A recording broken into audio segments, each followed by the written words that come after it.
अस्सलाम वालेकुम व्यूअर्स।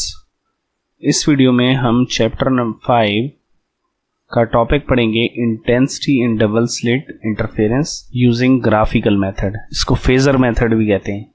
इससे पहले हमने इंटेंसिटी फाइंड की थी, वो मैथमेटिकल मेथड से फाइंड की थी। दोनों में सेम ही चीज़ कैलकुलेट करनी है, लेकिन मेथड डिफरेंट है। तो चलें शुरू करते हैं। इस टॉपिक को करने के लिए आपको सबसे पहले ये पता होना चाहिए कि कोई भी जो वेव फॉर्म है, उस वेव फॉर्म को हम एक रोटेटिंग फेज वेक्टर की वर्टिकल कंपोनेंट से रिप्रेजेंट कर सकते हैं। यानी इसका जो वर्टिकल कंपोनेंट होगा y कंपोनेंट, वो वेव की इंस्टेंटेनियस वैल्यू शो कर रहा होता है कि वेव की वैल्यू कितनी है, पॉजिटिव है, नेगेटिव है, जीरो है, मैक्सिमम में कितनी है। तो आप इस फिगर में देखें, ये वेक्टर रोटेट हो रहा है और हम इसको एक जगह रोक के देख लेते हैं। यहाँ पर ये वेक्टर पहुँच गया है, तो आप इसका y कंपोनेंट देखें यहाँ पर, तो वेव की हाइट भी एग्जैक्टली इतनी ही है। तो इस तरीके से ये वेक्टर रोटेट होता जाता है। इसका जो y प्रोजेक्शन है वो इस वेव की इंस्टेंटेनियस वैल्यू को डिटरमाइन करता है कि कितनी होनी चाहिए। इस वेक्टर को हम फेज वेक्टर या फेजर कहते हैं। तो जितनी भी वेव्स हैं उनको हम फेज वेक्टर्स के जरिए रिप्रेजेंट कर सकते हैं, उसकी इंस्टेंटेनियस वैल्यू को। तो इसका स्टार्टिंग पॉइंट 0 है, तो वेक्टर एरो यहाँ से शुरू होगा, लेकिन हर वेव का 0 नहीं होता, हर किसी का मुख्तलिफ भी हो सकता है 0 के अलावा भी। तो चलिए अब हम यहाँ वही डबल स्लिट इंटरफेरेंस एक्सपेरिमेंट है, उसमें हमने दो वेव्स की इंटरफेरेंस का रिजल्ट निकालना है, इंटेंसिटी निकालनी है। तो हमें पहले रिजल्टेंट वेव का एम्पलीट्यूड निकालना पड़ेगा। तो हम पहले दो वेव्स जो कंसीडर कर रहे हैं, जो स्लिट से निकल रही हैं, उनके फेज वेक्टर ड्रा कर लेते हैं। पिछला जो टॉपिक था उसमें हमने उनको मैथमेटिकली डायरेक्ट ऐड किया था। तो यहाँ हम ये कर रहे हैं कि पहली जो वेव है, फर्ज करें उसका phase vector E0 omega T angle बना रहा है, ठीक है। तो हम इसकी इक्वेशन लिखेंगे। पहली वेव की इक्वेशन है E1 = E0 sin omega T. इसमें ये जो ओमेगा टी है, ये इस फेज वेक्टर का एंगल है, इंस्टेंटेनियस वैल्यू है। और जब इसका एंगल ओमेगा टी था, तो उसी लम्हे दूसरी जो वेव है उसका phase angle omega t plus phi था। यानी हमने फर्ज कर लिया कि सेकंड वाली जो वेव है वो पहले वाली वेव से फाई रेडियन आगे है, ठीक है। तो इसका एंगल बनेगा, इसलिए हमने इसकी इक्वेशन में लिखा था कल पिछली वीडियो में, sine omega t plus phi, इसका phase angle omega t plus phi है। हम इन दोनों वेव्स का रिजल्टेंट निकालना चाहते हैं, ठीक है।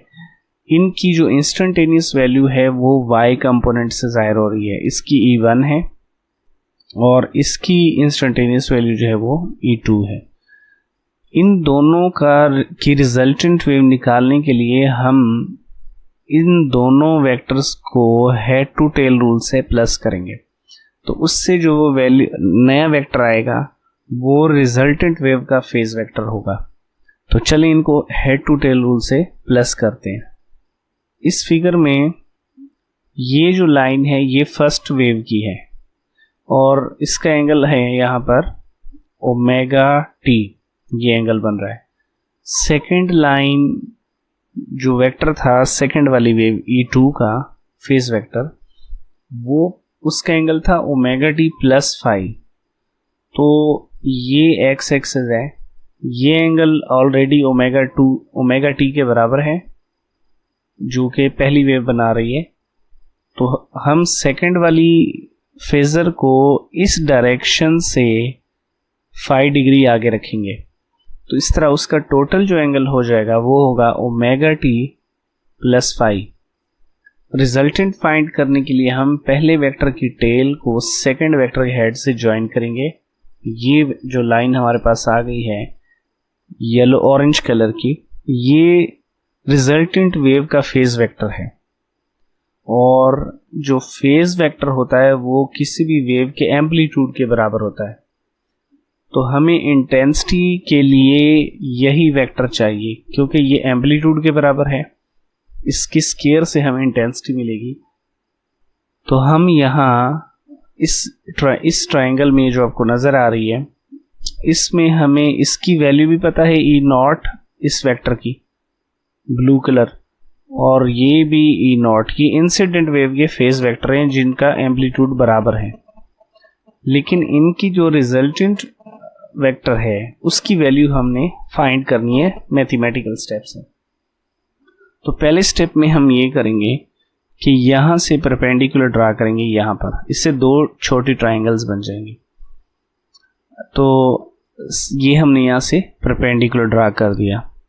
सेकंड, हमने पढ़ा है कि ट्राइंगल में, इस फिगर में देखें, हमने पढ़ा है कि ट्राइंगल में जो दो इंटरनल एंगल्स होते हैं उनका सम एक्सटर्नल एंगल के इक्वल होता है। मतलब ये जो एंगल है, इस एंगल और इस एंगल का सम इसके इक्वल होता है, और ये दोनों एंगल्स आपस में इक्वल हैं। क्यों? क्योंकि इनकी अपोजिट साइड्स, ये जो ब्लू वेक्टर्स हैं, ये आपस में मैग्नीट्यूड में इक्वल है, लेंथ में, तो एंगल भी इक्वल होंगे। फर्ज करें ये एंगल बीटा है और ये भी बीटा है, तो हम लिखेंगे beta plus beta equals to 5। तो इस तरह हमारे पास बीटा की वैल्यू आ जाएगी 5/2। ठीक है, यहाँ इस फिगर में देखें, हमने इसमें इसको अल्फा का नाम दिया हुआ है, आप इसको बीटा का नाम भी दे सकते हैं, नोट्स में हमने बीटा लिखा हुआ है तो आप इसको बीटा लिख देना। इसका सम और इसका सम इस एंगल के बराबर होगा, इसलिए हम लिखेंगे कि alpha plus alpha equals to 5, तो अल्फा इक्वल्स टू हो जाएगा 5/2। ठीक है, तो अब हम थ्योरी की तरफ चलते हैं और इसकी रीडिंग करते हैं। तो स्टार्ट में यही फेजर की डेफिनेशन लिखनी है। फेजर ऐसा वेक्टर है जो एंटी क्लॉकवाइज डायरेक्शन में रोटेट करता है, और इसकी जो लेंथ है वो एम्पलीट्यूड के डायरेक्टली प्रोपोर्शनल होती है, और इसका जो वर्टिकल प्रोजेक्शन है वो वेव की इंस्टेंटेनियस वैल्यू के बारे में बताता है या बराबर होता है। तो first wave E not sign omega T को रिप्रेजेंट करने के लिए जो स्लिट 1 से पी पॉइंट पर आ रही है, फर्ज करें एक फेजर है जिसका मैग्नीट्यूड ई नॉट है और वो रोटेट हो रहा है ओरिजिन के गिर्द एंटी क्लॉकवाइज डायरेक्शन में, और उसकी एंगुलर फ्रीक्वेंसी है ओमेगा। तो अल्टरनेटिंग वेव जो इंस्टेंटेनियस वैल्यू होगी E1, वो इसके y प्रोजेक्शन, वर्टिकल प्रोजेक्शन के इक्वल होगी। इसी तरह सेकेंड वेव को हमने E2 E not sign omega T से जो जाहिर किया था पिछले टॉपिक में, उसका फेज एंगल होगा ओमेगा टी प्लस 5। ये स्लिट S2 से पहुंच रही है, तो इसका जो फेज उसका एम्पलीट्यूड ई नॉट ही लेंगे, लेकिन इसका जो डायरेक्शन है, इसकी फ्रीक्वेंसी ओमेगा होगी, और इसकी जो डायरेक्शन है वो होगी 5 डिग्री आगे होगी पहले वाले वेक्टर से। इसकी जो अल्टरनेटिंग वेव डिस्टर्बेंस E2 है, यानी वर्टिकल इंस्टेंटेनियस वैल्यू, वो भी y प्रोजेक्शन से यानी y कंपोनेंट से पता चलती है। तो अब हम इनको हेड टू टेल रूल से ऐड कर लेते हैं। अगर हेड टू टेल रूल से ऐड करेंगे और उतना ही फेज डिफरेंस रखना है जितना पहले से था, तो हमें रिजल्टेंट फेजर मिल जाएगा जिसको हम OP कह देते हैं। ये फिगर है, हमने इस OA और OB को ऐड कर दिया इस फिगर में। यहाँ क्लियर नहीं है इसलिए मैंने दूसरी डायग्राम बनाई थी। ये OA है, ये OB है, और ये OP रिजल्टेंट है इसका। तो यहाँ प्रोजेक्शन, यहाँ पे इस P का जो वर्टिकल पर प्रोजेक्शन है, यहाँ पे ये जो वैल्यू है, ये रिजल्टेंट वेव की इक्वेशन के बराबर होगा, यानी जो हमने E1 और E2 को प्लस किया था। अच्छा, अब इस बड़ी ट्रायंगल में देखें, ये जो ट्रायंगल है इसमें ये जो एंगल है ये ओमेगा टी प्लस 5 है, इसके सामने ये परपेंडिकुलर है और ये हाइपरटेनियस। तो हम लिखेंगे परपेंडिकुलर ओवर हाइपरटेनियस, यानी NP over OP equals to sine of this angle. तो NP या PN इक्वल्स टू हो जाएगा o p multiply by sine of theta, तो हमने यहाँ लिखा है p n equals to o p sine omega t plus beta, और ओ पी की जगह ई थीटा लिख दिया और इक्वेशन वैसे ही लिख दी। अब बीटा की वैल्यू फाइंड करने के लिए इसमें ये एंगल बीटा है, ठीक है, तो इसकी वैल्यू फाइंड करने के लिए ये जो ट्राइंगल है यहाँ से मैंने परपेंडिकुलर ड्रा किया, तो ये फिगर ज़रा क्लियर करके हम, ये वही फिगर है जी, तो इसमें देखें इसकी वैल्यू कैसे आएगी, ई नॉट और ई नॉट इक्वल हैं इसलिए ये एंगल आपस में इक्वल होंगे, और इनका सम जो है वो इस एंगल के इक्वल होगा, इसलिए ये एंगल इक्वल हो जाएगा इस एंगल के हाफ के, मतलब alpha plus alpha equals to five, तो 2 अल्फा इक्वल्स टू 5 और 5 equals to alpha equals to हो जाएगा 5/2, तो उधर हमने उसको बीटा का नाम दिया हुआ है। तो हमने लिखा है कि ओ ए और ए पी बराबर है, इसलिए ई नॉट दोनों की जगह आ जाएगा और ओ पी जो है वो ई थीटा है। तो angle triangle o a p ये आइसोसेल ट्राइंगल हो गई, क्योंकि इसकी दो साइड्स बराबर हैं इसलिए ये दो एंगल भी बराबर होंगे, और इसको हमने बीटा का नाम दिया, और इनका जो सम है वो एक्सटर्नल एंगल के इक्वल होगा, तो यहाँ से बीटा की वैल्यू हमारे पास आ जाएगी 5/2। और फिर हमने यहाँ परपेंडिकुलर ड्रा किए हैं, तो इसको दूसरी फिगर में देख लेते हैं। इसमें देखें ये परपेंडिकुलर ड्रा किया है, ये हाइपोटेन्यूस है, ये बेस है, तो ई थीटा इक्वल होगा, ये जो है इसका कंपोनेंट अगर देखें तो ये जो साइड आएगी ये कॉस कंपोनेंट बनेगा, तो यहाँ जाएगा E theta cos of this angle, ठीक है, यहाँ ये जो एंगल है। इसी तरह इस ट्राइंगल में ये हाइपोटेन्यूस है, ये परपेंडिकुलर है, ये बेस है, तो ये साइड भी हो जाएगी ई थीटा और कॉस ऑफ दिस एंगल, ठीक है। तो इस तरह ये जो टोटल हो जाएगा इसका डबल, यानी इसमें ये भी E theta E not cos beta के बराबर है और ये भी ई नॉट कॉस बीटा के बराबर है, तो टोटल हो जाएगा 2 ई नॉट कॉस बीटा।